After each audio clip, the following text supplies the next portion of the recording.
as Liverpool would win by 2 goals. It's interesting, isn't it? You look at the expected goals and you look at that and maybe you think, well, Liverpool were very much dominant. Not so much, however, they are dominating the league at the moment. 9 points clear of Arsenal, who of course take on Manchester City tomorrow. But what a statement this was from Liverpool as we welcome Julien Laurens is with us. We'll be hearing from Jules in a moment. But Stevie, let's start with you. What a good result for Liverpool. What a great result considering the way they played. I mean, listen, this was no domination or any sort of great performance. But you know what? At this stage of the season, it's not about that. And considering the opponent as well. Well, listen, had Bournemouth got 3, maybe 4 goals, nobody could have complained. I mean, Alisson's had 2 one-on-ones. He's made a great save from a deflection of Bradley on the line. Semenyo, we saw him hitting the crossbar. We saw the miss from Kluivert. I mean, so, listen, in terms of a football match, there's no way Bournemouth deserved to lose this game. But when you've got Mo Salah in your team, yes, he's the difference maker. Which, the more you see him and the more we get towards the end of the season and the more his contract runs out, you have to think they have to sign this guy. This is just the Premier League, by the way. 21 goals, which is the leader of 13 assists as well. You take a look at that second goal, Nedum. How do you defend that? I think with Kirkes, there's a chance that he tried to read the first pass that was going across to him, but it's a great pass from Jones. And from that moment there, he's on an island with Mo Salah. Like, all the best to you in that. And I think as well with Liverpool, I think a fullback was maybe coming forward. So Kirkes is deciding, do I stick, do I twist, what do I do? But Salah's finishes into that corner. How many times have we seen that this season? Yeah. It's like the easiest thing in the world. It's like a passing drill. I'm just going to go and send that over there. And for him, the moment he left his foot, we all knew that was going to be a goal. Yeah, and of course that pretty much sealed the deal for Liverpool. But as Stevie said, Jules, this wasn't as easy as the scoreline suggests. No, which we knew before, to be fair. There was no surprise. I mean, Slot said it even after the game. He said, Bournemouth are so intense. They're the most intense team in the league, and you have to stay with them and you have to manage that intensity, control, or cope with the intensity that they put in their game. When you take the lead, obviously, over there, it's an advantage, and I think that penalty was the first turning point in that game. And then there's obviously the Kluivert miss that then not long after the Salah second goal. And I think the difference in the end is something like that brilliance of Mo Salah, really, because Bournemouth came close, as Stevie said, but they just never had just that extra bit of quality that make those chances into goals. Whereas Liverpool with 1 penalty, and the Salah goal, the second one, is not even a chance, really, let's be honest. It's just him being such a genius that he curls that perfectly in the top corner. There's just not much you can do anyway. How are you for that penalty, Shane? That's a penalty. Right. Listen, I'm not sure that there's any debate to it. Gakpo does really well in terms of getting across the defender, and as defenders, the onus is on the defender to avoid that contact, and he does clip him, and then his legs get in a tangle, he goes over. That's a penalty. There's no real debate to it in my mind. You take a look at the Liverpool starting 11 today, Stevie. Is that their best? Yes. If Jota's fit, I would rather see Jota playing centre forward. Instead of Diaz? Instead of Diaz or Gakpo. You know, the two of them are flitting around. I don't think Szoboszlai's been particularly great, if I'm honest. Not just in this game today, but recently. But yeah, you can't argue with too much of it. I mean, I keep looking at Alexander-Arnold, and honestly, today, that whole propaganda that we were listening to at the start of the season about how his defending's better, I mean, that's all it was, propaganda. I mean, again today, he was so bad. And actually, I think he probably would have been taken off had he not picked up a knock. Right. He was that bad defensively. Wow.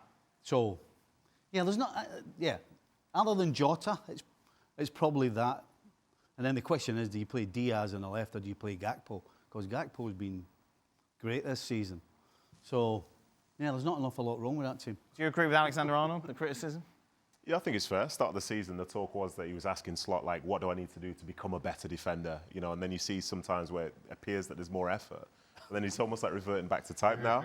People are going really taking against him. Like, the one that sticks out in my mind, and obviously it's a while ago now, Dalot took him on 1v1 at Anfield as if he wasn't there. Literally treated him like, you know, what are you going to do? And this is Dalot, who is a fullback himself. So I think it's fair what Stevie's saying. It does feel a bit awkward because he's still so significant for Liverpool. But then I also look at the centre-backs for Liverpool and think how easy their job could be if he just tried a bit more. You know, if he actually worked on his craft from that standpoint, but clearly it doesn't matter to him. If you look at the Semenyo chance where he hits the crossbar, if you look at Trent Alexander-Arnold's effort there, it is borderline comical. I'll be honest with you. And to sum up to Stevie's point, those are very thin margins. You know, that ball goes in.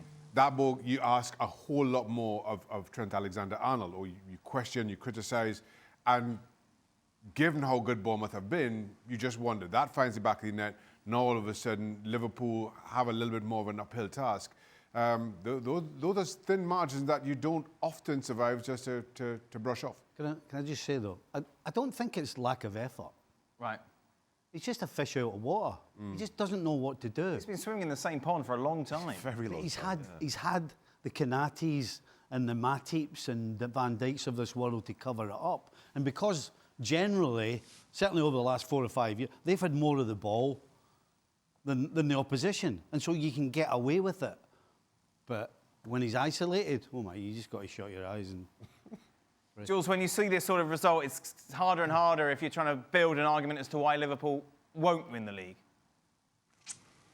Yeah, absolutely, because I think we all thought today could be tricky. Today they could drop points, and then obviously Arsenal playing tomorrow against City, that's a big game as well, but maybe Arsenal can capitalise on that. And in the end, you watch that game, and yeah, I think our analysis is right. At times they were under pressure, at times they struggled. Alisson came up with big saves and one penalty and one moment of genius by Salah. But they always find a solution. They always find answers, even when they don't play well. Look at all the big games where Arsenal... Okay, City is not a big game anymore. Sorry, Nedum. But in all the big games, or all the moments where they've been under pressure in the Champions League too... Don't listen to that. Sorry, but you in the studio, I have to obviously make the most of it. And they always find solutions. Yeah. They always find solutions. And that's the most impressive, because they are in the league of their own, and Salah is in the league of their own. And there was a stat, just to finish on Salah. He has touched the ball 259 times this season in the opposition box. 259. The next one in this ranking of as many touches in the opposition box is Erling Haaland. Okay, no surprise in that. But it's 100 less than Mo Salah. In just one game less. Haaland has touched the ball 159 times in the opposition box. It's 100 touches less than Salah. And that's what Slot has done as well. He's made Salah much more of a box player than he was under Klopp, when he was still a little bit more of a winger. And now look at the stats this season are unbelievable. Yeah, they really are. Well, they're unbelievable overall. Did you want to add something? I was just thinking about... We were talking about Real Madrid, and I was saying that when you're in the type of form that Liverpool have been in, when you get in situations where things are not going right, you don't panic. Yeah. I mean, Liverpool never changed anything from the start of the game to the end of the game, because they know what they're about, and they believe in the system, they believe in each other, they believe in everything, they believe that eventually we're going to get it, as opposed to Real Madrid, who, by the end of the game, they're all trying to do individual things because they're scrambling around, and just those little things make such a difference. Mo Salah, though, has been the big difference, hasn't he, so far this season? But it's not just been this season. It's been since he arrived at Anfield. 178 goals now. That brace today sees him go above Frank Lampard in the all-time list.